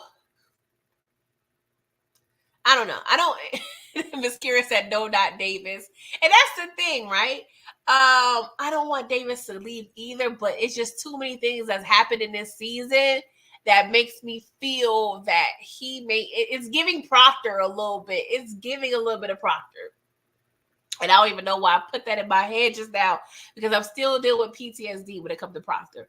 But Davis, he's too close for comfort when it comes to everything that's wrapped up in this situation with Tariq and Noma. Like it's getting messy. It's getting messy, right? Booby, you said Noma just spreading the love to everybody. See, Booby, I gotta call you out, bro. And you fit into that mold. What I was saying earlier, you probably weren't here, but stop calling people whores when they are consenting adults and they are single. Now, if it was 4 people, okay, I'm be like, you know what? You're doing too much, Noma. But 2 people, I don't call that being a hoe. But I also want y'all males to keep the same energy when it comes to men. I never hear y'all saying Meech was over there being a hoe when he was messing with both his baby mamas in the same episode. Never heard it. Never heard it. So all y'all over there, body shaming and ex shaming and you know, just talk about how people all loosey goosey. It ain't that deep, okay? It ain't that weak, okay? Y'all calling her the freak of the week, okay? Even though I don't F Noma, I never have and I never will. I still, and that's what I'm saying, Miss Kira. Miss Kira, have you seen anybody on any live calling Davis out, calling him a hoe? This man is married, okay? He married. How many cheeks was he in betwixt? I ain't never heard nobody like, oh, Davis out there, he beat up. I ain't never heard that. Booby said, oh, Beach was he'll went to. Okay, see, I'm gonna give you a round of applause for holding Meech accountable too. I appreciate you, bro. That's what I needed. Keep the same energy. That's all I want. Keep the same energy. Young Champ, you said Davis is a hoe for sure, but he knows that. Okay. I'm proud of y'all fellas. I'm proud of y'all. Y'all over here, y'all woke up this Sunday morning and was like, you know what? I'm going to be one and truthful with myself. Thank you guys. Jeremy Hill, you said the writing for this has become terrible. I will say it's completely terrible, but there are some things I would suggest. Yes, DeMarcus, the double standard is definitely real, right? Exactly, Derry B. Noma is exercising her right to have consensual sexual relations. Okay, if you're over here being safe and being consensual, there should be no problems. And make sure we washing our ass between each person, okay? Don't be over here, you know, got the juices and everything from one person to that ain't gonna be cute, okay? That ain't cute. Young champ, you said Crack and Noma part of the Plan PG. Him and Reek could have a plan. No, I'm fully understanding that Tariq has a plan, right? But we don't completely know if him smashing Noma is a part of that plan. We never heard that conversation. We just heard we didn't hear the ins and outs. Let me just say the details of Tariq's plan. But we already know a lot of the things that Davis is doing is part of Tariq's plan. But I don't think Tariq was on that Tasha, when she told Ghost to keep effing Angie. I don't think he was instructing this man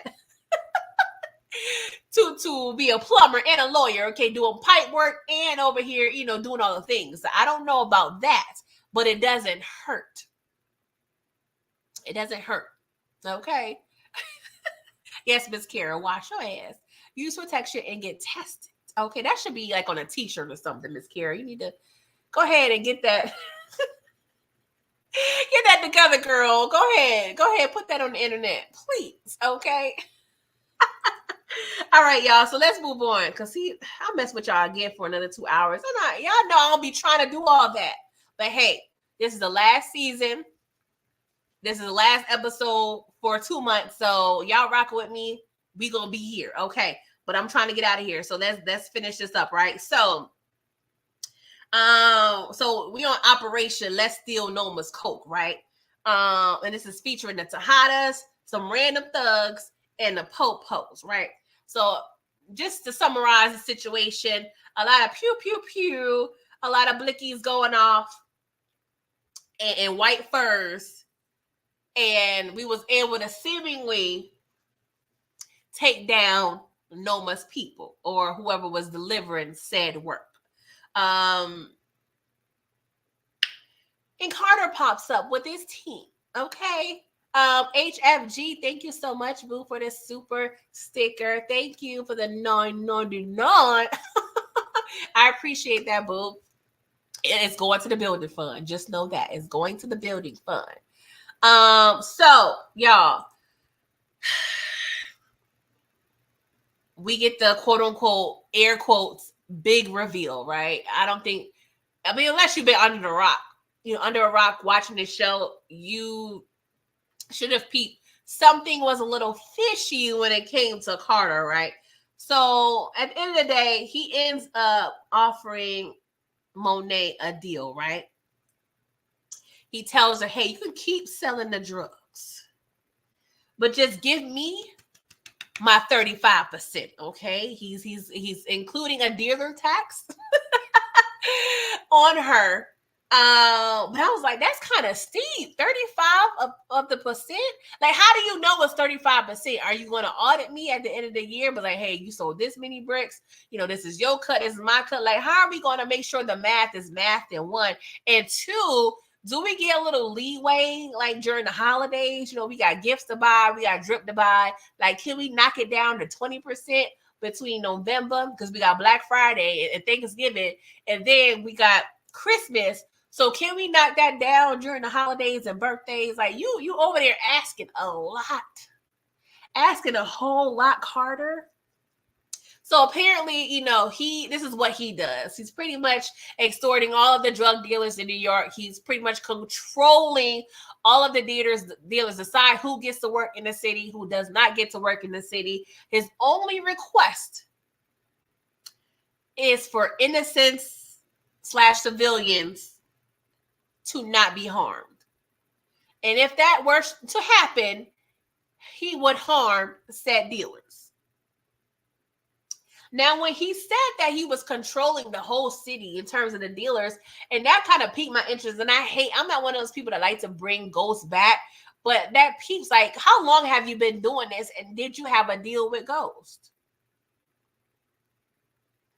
Because right now, y'all can correct me if I'm wrong, it's been maybe 2 years since Ghost's demise? Maybe a year and a half or so? Because Tariq is in his second year of college, right? I don't know. It just piqued my interest. Like, did you even work with Ghost? But it just seems like he knew Ghost, I don't know, off his name, not necessarily had like a direct relationship with him. I don't know. But I did think of that, right? But he ends up letting Monae keep the product that she stole. So I'm like, okay, this is going to be a problem. We're going to see how this pans out, right? And then Drew, the civilian part of Drew came out. He was like, well, what if we, report you? I said, not you over here trying to be a Karen, Drew. Report what? Like, are you not understanding this man has clout? That ain't gonna do nothing at all but get you and possibly your mammy murked. So I'm gonna need you to be quiet, okay? But I did like the dialogue. We talk about drugs here, so I it's bad, right? But I did love the dialogue with Carter in regards to this war on drugs, right? Because he stated that dealers are like cockroaches. Like the drugs is so rampant here in the United States. Is no way to really have a true war on drugs, right? Because one, who bought the drugs in America? I'm not trying to have no history lesson, what have you, or preach, but keep it real. The war on drugs benefits America at the end of the day. At the end of the day. I mean, we can break it down to the prison system. Like it's so many things that it can go so deep. So I understand when Carter really being realistic with himself and like, hey, yo, this war of drugs is fugazi, it's some BS, it's unrealistic, right? But I did also like the twist, right? Because he's not just like a dirty cop, like selling work, like he's controlling the whole situation. So I do like this little twist. Is not typical per se. And Davis is right. He is not the average bear, Tariq. Okay, he is definitely different than what you're used to. So I am interested and intrigued on how this character is going to flesh out. The fact that he is very much cocky as well as his team, that makes me nervous because I know Kamal is either going to lose his life trying to be a stand-up, detective, or Carter. Yeah, it's going to be a problem. I just need to see Rashad Tate, and we're probably going to see him in one episode or so because I feel like he has to. We've heard his name way too many times, not for him not to appear. It's given Candyman, right? And then Tariq and Diana, they're over there at the first ultrasound appointment. She wants to name her Lorenzo, girl. I just. Can we start off fresh with a new name? I know you're trying to memorialize your daddy and all, but can we just start off fresh with a whole new name? Like, I feel like Lorenzo got too much stank on it, too much bad juju. Like, we need to find a whole new name, please. And thank you, Diana. But she questions Tariq about Salim, and of course, Tariq does a horrible job lying about it. He did cop to like pressing him, but that's all. But she already know better. I hope she knows better. But Tariq tells her about his plan, low-key, about being able to protect them by being the man on top. And of course, Diana, she's like, nah, son, that don't work for me. I'm out of here. And I understand your energy, Diana, but like I said before, if you're going to excommunicado Tariq out of your life, I'm going to need you to do the same thing about your mama. So I'm going to need you to get the nearest newspaper or Zillow, wherever you need to go to find you a new apartment, because, girl, you're being very much unrealistic. I'm sorry, Diana, but the game cannot leave you. Like, you're too deep in it. Like, I don't understand how you think this is realistic. I'm sorry. Especially when that baby pop out, if it pops out. Like, I feel like she's going to abort mission, but if she does, or if we see her have this baby, when she see that little baby looking like a mini St. Patrick, you're going to want to be with that man. Stop playing with me. Stop playing with me, okay? Monica M., you said, why would Tariq be honest with Diana? Exactly. We can't tell Diana a goddamn thing. She just tried to murk her mama and her baby's, well, possibly her baby's grandmama. And we supposed to trust that? We couldn't even trust her not to look in the bag to provide plausible deniability. If we can't trust her to look inside a bag, how are we gonna trust her with admitting that you don't murk somebody? Hell no, I'm not telling her nothing. Tariq just recorded Effie admitting that she offed Lauren. He knows better. He knows better. You cannot trust this lady. She is a Tejada. Oh, God. Yes, Deborah, I still feel like it's going to be Celine's baby. You said salami. I cannot. Not Monica M said she losing that baby. His name is Lorenzo. That's what I'm saying. That baby got bad juju, and you done put the bad juju on him, and you ain't even 1 month. Detroit, you said PG. Where is Effie? Effie is minding her business in those books. Okay, it is a little alarming, or I don't know. Y'all know I go off of Effie low key, high key. But yeah, she's the past 2 episodes we seen her in one scene, right? That could mean 2 things, but I don't really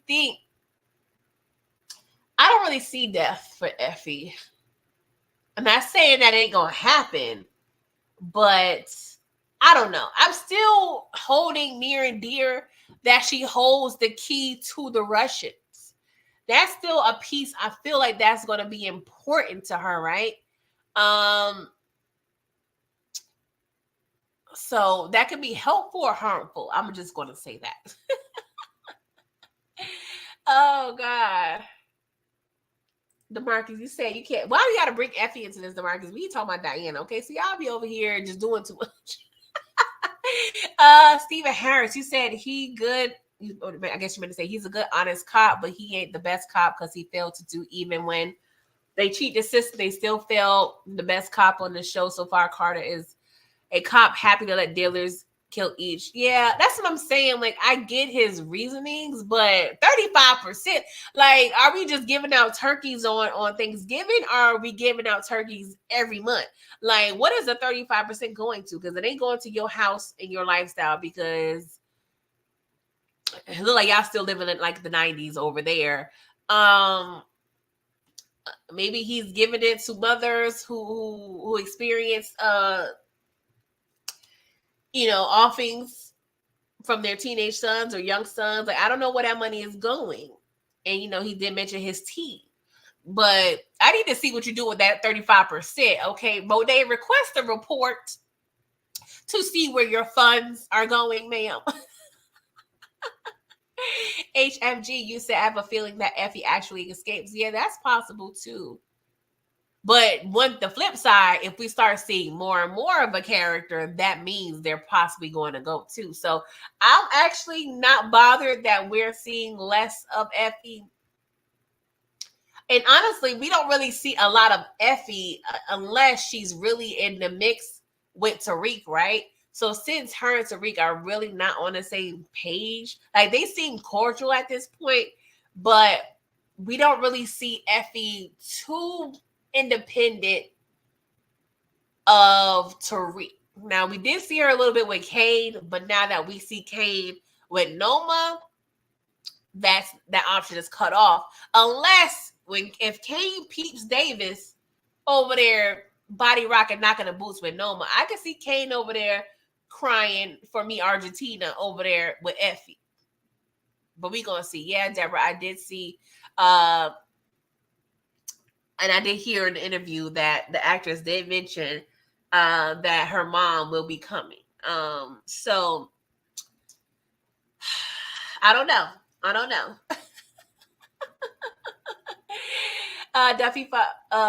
David Fa. I hope I'm not messing that up. I am so sorry. You said PG. I just clocked the quality of Tariq's roster. Tariq, he knows how to pick them. I would say physically, right? But I would just leave it at physically. He has good taste, right? Yes, young champ, he got to pay his team, but also he seemingly is doing some community service, some sorts. but he may also be giving most of his team the money if he feels that if he keeps the body count down towards innocent people, that's also a form of community service as well, right? So I don't know. I also want to still see, you giving out free Metro cards. I mean, free bacon, egg, and cheeses, chopped cheeses. Like, what are we doing besides keeping the innocent people alive, Carter? That is 35%. That is one less Gucci sweater per week for Kane and his mama. Really a whole Gucci fit, if you ask me.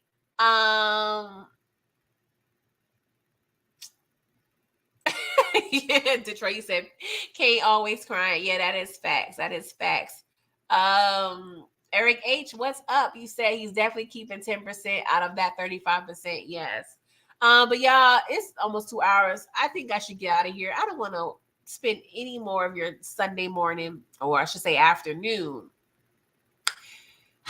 with this power situation, even though we gotta wait until September. Okay. But I 50% sure I may still come with another live next Sunday, discussing some things from this season thus far. I don't want to give out too much detail on what I plan on doing because people be stealing ideas and whatnot. So if I do decide to have a live next Sunday, y'all would definitely know by Saturday morning, okay? If not, I will see y'all on, I believe, is it the 17th? On Wednesday evening at 8:15, I'm going to start back my OG Power recaps. I am on season 6, episode 1, which is perfect because this is a season, of course, where everything goes down. So I hope to see you guys there, either in the live or on the replay, when I'm discussing OG Power, so we can wrap this up because season 6 has 15 episodes. So yes, we're definitely going to break those episodes down. But I appreciate all of y'all. G Money 141. Thank you for coming through. You said not effing good for Kane Boss Lady. Gonna get him killed. Trey 979, you said 8 weeks is crazy. Might have to rewatch these episodes. Yeah, I mean, it may not be a bad idea. Booby, you said the sauce stealers are starving right now. That is facts. That is facts. You can't have nothing to yourself as a content creator these days. It's getting ridiculous. And that's small part of the reason why I'm not doing as much content as I usually do. I just got exhausted with not being able to keep certain things to myself and people not being creative enough to have their own lane per se. And of course, grieving, the grief I'm dealing with is a big part as well. But it's not fun when you have an idea or something and somebody just say, "Oh, I see her doing it. I'm gonna go ahead and do it too." Like, no, this is not the lane to do it. But I am fully aware when you put stuff on the internet, it's for anybody to grab, I guess, and the people be grabbing. All right. But y'all know y'all gonna at least see me here on Sundays, okay? Discussing power. Of course, when we pick up back up on part 2, I will be here breaking it down, Lord willing. But yeah, I hope y'all enjoyed this recap. I don't even care that it's 2 hours because this is the last season. So y'all could do a quarter of a shift listening to this recap if you're watching a replay. Okay. Detroit, you said we need Team Toxic back. I know. We definitely need to do another part of Team Toxic. I'm gonna work on that. But thank y'all so much for coming through. Please enjoy the rest of your day. Eat good, rest good, because of course most of us be back on the grind on Monday, tomorrow. Detroit, you said they took from me last week. They took from you last week. Yeah, Detroit. I was tired, boss. I'm tired, so Yeah, it is what it is. It is what it is these days. I guess this is what the world we live in. Um, that's what's the difference between content creators and I say is a difference between content creation and having a channel. I feel like those are two totally different things at this point. But thank you so much, you guys, for coming through. I appreciate y'all. Thank you, Stephen Harris. Lord, what is wrong with me? DJW Enterprises. I don't know why that's the tongue twister. I'm sorry, y'all. Before we get out of here, can y'all rate this episode for me real quick? I want to know where the temperature is because as an episode, it was okay. It was cool. But I definitely was upset when they ended the episode off at the ultrasound. Like, I literally thought my TV was malfunctioning because I'm like, my screen going black. I know the episode not over. Like, what's going on? Like, we could have had a little bit of a cliffhanger. I don't know if Power Day over there, cocky, was like, we don't need them cliffhanger because they're going to be back anyway. I don't know, but I would love some sort of, I don't know, something to look forward to, you guys. Like, it was a little annoying that this is the last season. Then episode 5, y'all just like, here y'all go. Here y'all go. You know what I'm saying? Y'all thirsty MFers. Here y'all go. So Samira, you said is an 8. Trey 979 7.5. Deborah, you said a 5. HEA 6.5. Miss Kira 6.5. Steven, you said a 7. DeMarcus 7. I cannot. Miss Kira said 7 at best. Okay. Quan Jenkins, what's up? You said 6. You said more of a Thinkers episode 7, DJW Enterprises. You said Trey 979, Noma was oiled. 0.1.5 plus 1.5. I cannot. I mean, that baby oil be doing. I keep me some baby oil, child. Pete Nicole, you said a 6. Hey, girl. Daffy 5, you said 7.5 for me. Samira, what's up, boo? You said it was just entertaining to me. Yeah, it wasn't a bad episode. And they had some good parts, right? You know, they had the hallucination scene. Like, they did have a lot of good dialogue. I don't know. I guess the way Power sets us up, episode 5s are typically like, you know, the revelation or, you know, the loss of someone pivotal. Not saying I'm not really one of those people that wants everybody to die. I'm not one of those people. I was like, oh my God, we got to lose a major character. Like, that ain't really my steez. But I don't know. I just expected to literally be so excited about a revelation or something that happened. I was thinking about like going live immediately after the episode if I needed to, but I didn't feel the need to because things happened. It wasn't just worth like jumping up and down for. DeMarcus, you said they basically said F Tariq with the ending. But it was cute. It was cute. A lot of psychological things. Y'all know I got to use my psychology degree some type of way. So I love, you know, just thinking about the endless possibilities of the dialogue and the things that we do see in this episode. But yeah, y'all, thank y'all for giving y'all rating. I'm going to say it was, okay, I'm going to give 2 ratings, right? I'm going to give it a 7.5 for just as an overall episode. But if based on a mid-season finale, I'm gonna probably give it a 6-ish. Based on how Power has trained our minds, right? But it wasn't bad at all. It wasn't bad. But yeah, y'all, let me get out of here, okay? Because I gotta find me something to eat. And what I'm gonna do with my life, I don't know what I'm feeling. I'm feeling waffles. I'm feeling bacon because I mean it's still breakfast time for me. Okay, it's borderline brunch, but I haven't eaten anything yet. So I don't know. But yeah, y'all, I'm gonna miss y'all. I may come back next week. If I do, y'all know by Saturday. And then of course, OG Power Reviews next Wednesday. 8:15 p.m. Eastern Standard Time. All right. Peace and toodles.